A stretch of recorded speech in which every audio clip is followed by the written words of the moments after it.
సూటిగా ప్రశ్నిస్తా ఉన్నారు హరీష్ రావు గారిని. ఏదైతే ఇరిగేషన్ కార్పొరేషన్ ద్వారా ప్రాజెక్టుల గురించి అయితే లోన్ తీసుకున్నారో, అట్లాగే మిషన్ భగీరథ ద్వారా అయితే కార్పొరేట్ లోన్ తీసుకున్నారో, మీరు అంటే నీళ్లు తాగే ప్రజల నుంచి డబ్బులు వసూలు చేసి కార్పొరేషన్ దగ్గర కడతారా, ప్రభుత్వ డబ్బుల దగ్గర కడతారా? రైతాంగానికి అయితే మీరు ఇరిగేషన్ పార్టీలో నీళ్ళు ఇస్తా ఉన్నారు, రైతుల దగ్గర పన్నులు వసూలు చేసి కడదాం అనుకున్నారా? అంటే directly or indirectly is it not the responsibility of the government? Definitely it is part and parcel of the government responsibility, not the corporation. ఒకసారి చెప్పండి. ఇదే వేదిక ద్వారా ఒక మాట చెప్పండి. మేము మిషన్ భాగీరథ ద్వారా నీళ్ళు ఇస్తా ఉన్నాము, ఆ యొక్క ప్రజలు నీళ్లు తాగే ప్రజల దగ్గర నుంచి డబ్బులు వసూలు చేసి కడతారా? చెప్పండి, ఒప్పుకోమని చెప్పండి. రైతుల ప్రాజెక్టుల ద్వారా నీళ్ళు ఇస్తా ఉన్నారు, రైతుల దగ్గర పన్ను సెస్ వసూలు చేసి కడతారా, తిరిగి కడతారా? గవర్నమెంట్ కాదు కట్టేది. Is it not fact? అంటే రాష్ట్ర ప్రధాని గారు మిస్లీడ్ చేయట్లేదా? డెఫినెట్లీ ఇది మిస్లీడింగ్ టోటల్ స్టేట్. ఇదే ఫ్యాక్ట్. ఒప్పుకోమని చెప్పండి. మేము ప్రాజెక్టు కట్టించిన దానిపైన రైతాంగం నుంచి పన్ను వసూలు చేసి కార్పొరేషన్ ద్వారా ఈ రుణాలు చెల్లిస్తామని చెప్పండి. మిషన్ భగీరథ ద్వారా నీళ్ళు అయితే ప్రజలు నీళ్లు తాగుతా ఉన్నారో ఆ డబ్బులు ప్రజల నుంచి వసూలు చేసి కడతామని చెప్పండి. ఫ్రీ ఇస్తామన్నారు కదా.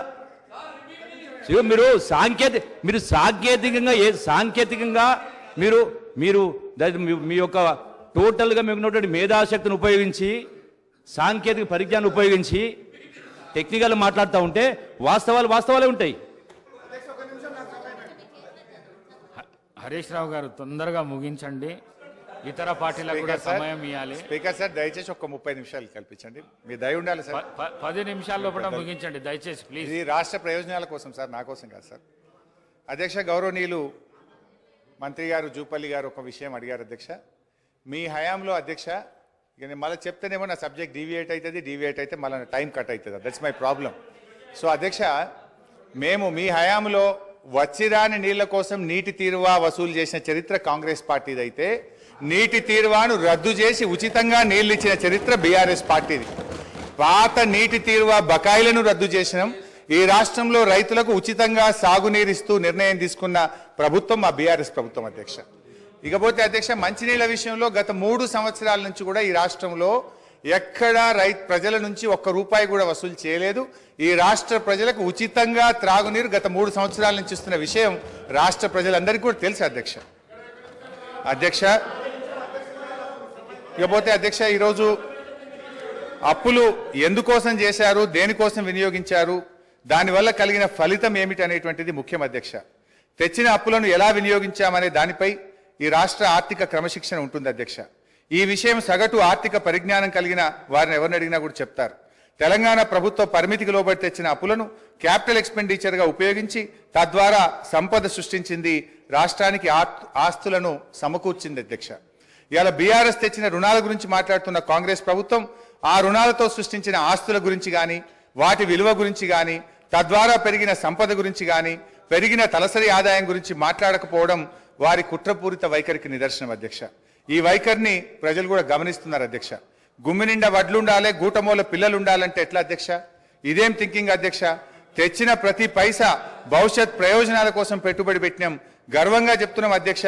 అత్యధిక క్యాపిటల్ ఎక్స్పెండిచర్ను ఖర్చు చేసి సామాజిక ఆస్తులను ఇవాళ ఈ రాష్ట్రం కోసం బీఆర్ఎస్ పార్టీ ప్రభుత్వం సమకూర్చింది అధ్యక్ష. తెలంగాణ రాష్ట్రం ఆవిర్భవించినాడు పరిస్థితి ఎట్లా ఉందంటే, ఒక విధ్వంసమైన రాష్ట్రాన్ని, కరెంటు చక్కగా లేని రాష్ట్రాన్ని, తాగునీళ్లు చక్కగా లేని రాష్ట్రాన్ని, సర్కారు తుమ్మలు మొలిచిన చెరువులు, తెగిన కట్టలు, శిథిలమైన తూములు అలుగులు, ప్రాజెక్టులు లేక, సాగునీరు లేక, బోరుబావులే దిక్కైన రాష్ట్రాన్ని, భూగర్భ జలాలు అడిగంటి 600 ఫీట్లు బోరు వేసిన చుక్క నీళ్లు పడని రాష్ట్రాన్ని, ఉపాధి లేక జనం వలసబాటిన పట్టిన రాష్ట్రాన్ని ఒక దరికి చేర్చాలంటే, ప్రజల కన్నీళ్లు తుడవాలంటే దానికి ఎంత నిబద్ధత ఉండాలి, ప్రజల మీద ఎంత మమకారం ఉండాలి, ఎంత తపన ఉండాలి, ఎంత తపస్సు చేయాలి, ప్రజల శ్రేయస్సు కోసం, అభివృద్ధి యజ్ఞం కోసం నిధులు సమీకరిస్తే ఇది తప్పైతుందా అధ్యక్ష? క్యాపిటల్ ఎక్స్పెండిచర్తో ఇవాళ సంపద సృష్టించిన అధ్యక్ష. తెచ్చిన పైసలతో సాగునీటి ప్రాజెక్టులు కట్టినాం, పడావు పడ్డ బీడు భూముల్లో నదీ జలాలు మలిపినాం, నీరు పల్లె మెరుగు అని అవహేళన చేసిన ఆనాటి కాంగ్రెస్ నాయకులు నోళ్లు మూతపడేలా నీళ్లను ఎత్తిపోసినాం. విధ్వంసమైన చెరువులను పునరుద్ధరించినాం. చెరువులకు ప్రాజెక్టులను అనుసంధానం చేసినాం. నీటి నిల్వ సామర్థ్యం పెంచినాం. భూగర్భ జలాలు పెంచినాం. భూమికి బరువయ్యేంత పంట పండేలా చేసినాం. రైతుల గుండెల్లో ఎనలేని భరోసా నింపినాం. తాగునీటి కోసం బిందె మీద బిందె పెట్టుకొని మైళ్ళ దూరం నడుస్తున్న ఆడబిడ్డల ఆవేదన తీర్చినాం. నడింట్ల నల్లాలు పెట్టి శుద్ధి చేసిన నదీ జలాలను తాగునీరుగా అందించినాం. తెలంగాణ విద్యుత్ ఉత్పత్తి పెంచినాం. పంపిణీ వ్యవస్థల్ని బలోపేతం చేసినాం. నాణ్యమైన విద్యుత్తును ఉచితంగా వ్యవసాయానికి అందించినాం. కొన్ని రంగాలకు నిరంతరాయం, అన్ని రంగాలకు కూడా నిరంతరాయ విద్యుత్ సరఫరా చేసినాం. క్రాప్ హాలిడేలు, పవర్ హాలిడేలు లేకుండా చేసినాం. రహదారులు, బ్రిడ్జిలు, భవనాలు, జిల్లా కలెక్టరేట్లు, మెడికల్ కాలేజీలు, పాఠశాలల మీద క్యాపిటల్ ఎక్స్పెండిచర్ చేసినాం. తెలంగాణ ఉజ్వల భవిష్యత్తుకు బాటలు నిర్మించినాం. అధ్యక్ష, ఇవాళ ఏం విజయాలు సాధించినామో అని వాళ్ళు మాట్లాడుతున్నారు. అధ్యక్ష, ఇవాళ పంటల విస్తీర్ణం 2014-15లో 1,31,00,000 ఎకరాలు కాగా 2022-23 నాటికి 2,08,67,000 ఎకరాలకు చేరింది అధ్యక్ష. అంటే 59% పెరిగింది అధ్యక్ష. పంట దిగుబడి అన్ని రకాల పంటలు కలిపి ఆ రోజు 1,00,000 మెట్రిక్ టన్నులు. అధ్యక్ష, అప్పులు తెచ్చి అన్ని బిల్డింగ్స్ కట్టామని చెప్తున్నారు. చాలా సంతోషం అధ్యక్ష. ఏం బిల్డింగ్లు కట్టారు అధ్యక్ష? సెంట్రల్ జైలు కూలగొట్టిండ్రు. పురాతనమైనది నిజాం నవాబ్ కాలం నాటిది అక్కడ హాస్పిటల్ కట్టిండ్రు అధ్యక్ష. అదే హాస్పిటల్ ఊరవతల కట్టుంటే పేషెంట్లకు కూడా మంచిగా ఉంటుంది అధ్యక్ష. పురాతనమైన జైలు కూడా అక్కడ ఉండేది అధ్యక్ష. అక్కడ ఎంజిఎం ఉంది, ఎంజిఎంలో సరిగా స్టాఫ్ లేరు అధ్యక్ష. దాన్ని డెవలప్మెంట్ చేయకుండా కొత్త బిల్డింగ్ ఎందుకు కట్టారు, ఆ ప్లేస్లో ఎందుకు కట్టారంటే వీళ్ళకు పర్సంటేజ్ల కోసం కట్టారు అధ్యక్ష. ఈరోజు సెక్రటేరియట్ పాత భవనాన్ని కూలగొట్టారు అధ్యక్ష. అంత పెద్ద భవనాన్ని, అన్ని కోట్ల విలువైన భవనాన్ని కూలగొట్టాల్సిన అవసరం ఏముంది అధ్యక్ష? దాన్ని ఇంకొక గాంధీ హాస్పిటల్లో, ఇంకొక నిమ్స్ హాస్పిటల్లో చేసి పేదవాళ్లకు హాస్పిటల్ని కేటాయించి ఈ సెక్రటేరియట్ బిల్డింగ్ ఇంకా ఎక్కడైనా కట్టుంటే అదే ఆస్తి కూడగట్టినట్టు. ఉన్న ఆస్తులను ధ్వంసం చేసి కొత్త ఆస్తులు కట్టుకున్నది ఎవరి కోసం? మీకోసం కట్టుకున్నారు, మీ పర్సంటేజ్ల కోసం కట్టుకున్నారు. ఈ రోజు డబుల్ బెడ్రూమ్ ఇల్లు ఎక్కడా కూడా నిరుపేదలకు కట్టలేదు అధ్యక్ష. 100 సార్లు నేను సీఎం గారిని, గత సీఎం గారిని అడిగాను అధ్యక్ష. స్థలాలున్న వాళ్ళకి ఒక 3 లక్షలు 4 లక్షలు ఇవ్వండి, వాళ్ళు ఒక్క షెడ్ అన్న వేసుకుంటారు అంటే మేకెక్కడ ఉండాలి, కోడెక్కడ ఉండాలి, అల్లుడెక్కడ ఉండాలి, బిడ్డ ఎక్కడ ఉండాలి, డబుల్ బెడ్రూమ్ ఇల్లు కట్టిస్తా అని కనీసం ఒక 100 బెడ్రూమ్ హౌజులు కూడా ఒక్కొక్క నియోజకవర్గానికి ఇవ్వలేదు అధ్యక్ష. ఆ ఇచ్చిన బెడ్రూమ్ ఇల్లు కూడా ఈ రోజు ఎలక్షన్ల ముందు వాళ్ళ కార్యకర్తలకు మాత్రమే ఇచ్చుకున్నారు అధ్యక్ష. నిరుపేదలకు ఎవరికి ఇవ్వలేదు అధ్యక్ష. ఈ రోజు బోర్బండ పోదాం అధ్యక్ష. ఇక్కడి నుంచి బోర్బండకి వెళ్దాము. అక్కడ వాళ్ళు టైల్స్ వేసుకొని, వాళ్ళు షెల్ఫ్లు కట్టుకొని 10-10 వేలకు కిరాయిలకు ఇచ్చుకుంటున్నారు అధ్యక్ష డబుల్ బెడ్రూమ్ ఇల్లు. వీళ్ళు చేసిన పనులన్నీ కూడా దుర్వినియోగం చేశారు అధ్యక్ష. అప్పులు తెచ్చి నిరుపేదలకు ఉపయోగపడి పని ఒక్కటి కూడా చేయలేదు అధ్యక్ష. స్కూళ్ళు డెవలప్ చేయలేదు, ఉన్న హాస్పిటల్ డెవలప్ చేయలేదు, హాస్పిటళ్లలో స్టాఫ్ను రిక్రూట్ చేయలేదు. విద్యా వైద్యాన్ని పూర్తిగా నిర్లక్ష్యం చేసిన ప్రభుత్వం ఏదైనా ఉందంటే తెలంగాణ ప్రభుత్వం అధ్యక్ష. మనం తెలంగాణ తెచ్చుకున్నది నీళ్లు, నిధులు, నియామకాలు.